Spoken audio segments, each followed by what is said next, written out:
So I'm a bit out of breath, excuse me.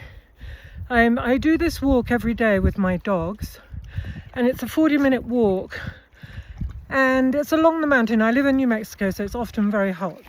That's my hat.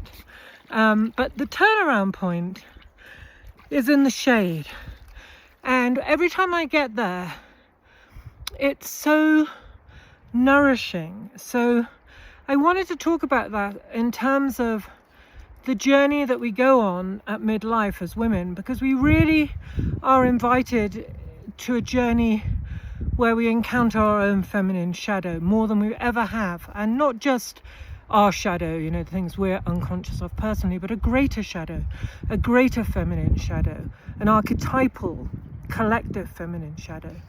And this little piece of forest that I turn around in every day, and the dogs love because it's very nourishing. It's not a frightening dark shadow full of nasty things we don't want to face. It's a nourishing, juicy, rich, shadowy place where the shade gives us shelter, where the shade is like a breath of fresh air after the heat, where we can sit, where, you know, I'm sitting and I can feel the breeze and I can benefit from the shade of the trees and the shadowy parts of the forest. And that's really what it's like if we allow ourselves to be called into the feminine shadow at midlife. It is a place, yeah, there are things that we might be at first terrified of because we've abandoned them in this place. You know, like I was walking past all these little red flowers wafting in the wind, very delicate, and they look like Indian paintbrush, but they're not.